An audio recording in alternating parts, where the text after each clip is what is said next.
concerned about how the mandatory government country of origin labeling has been implemented, and many of us feel it has simply not worked, notwithstanding the good intentions. I'm pleased that we have this hearing today.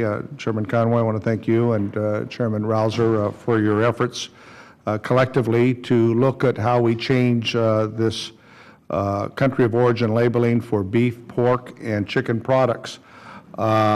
Because clearly the WTO has spoken after not once, not twice, not three, but 4 times we have failed to convince the World Trade Organization that this is an appropriate means for labeling these food products.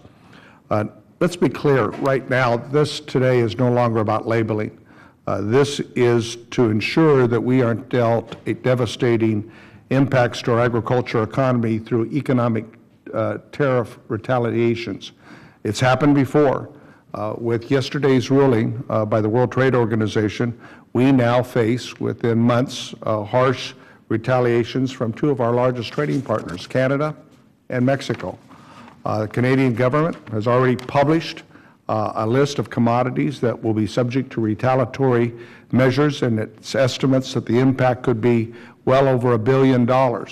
In California, where I come from, it's hundreds of millions of dollars to the California wine industry, grape industry, host of fresh fruits and vegetables, as well as the impacts to beef, pork, and chicken. Canada, and all of our states are similarly impacted, imports 90% of their table wine, in this case from California, and the tariff is estimated to be raised at 100%. We grow really good wine in California, but I can tell if there's a choice with a 100% increased tariff between our wines and those in South America and in Europe, we're going to lose. So if consumers in Canada see the prices double, obviously they're going to stop buying a lot of products that are produced here in America. I think this is especially important that we act. Only a few years ago, under the category of lessons learned, we had an issue with Mexico on a trucking dispute, and it resulted in increased retaliatory tariffs that impacted and had long-lasting effects of billions of dollars to the agriculture economy of this country. So let us learn those lessons.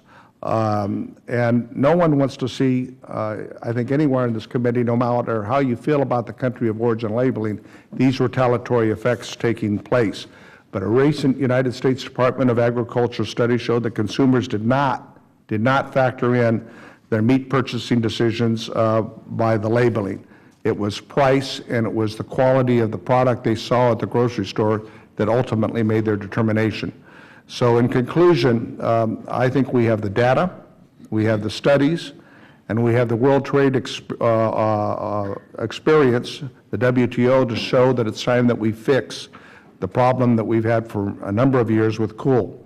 Now, many in Congress, including myself, want to see this problem resolved. We know it has to be done on a bipartisan basis. Some of our colleagues here, and Congressman Peterson spoke quite well of his concerns, have views on other ways this can be resolved. But at the end of the day, we must resolve this issue before these retaliatory tariffs take place. And for that reason, I support this legislation. And Mr. Chairman, I thank you for your leadership again. And when it's appropriate, I have an amendment to offer.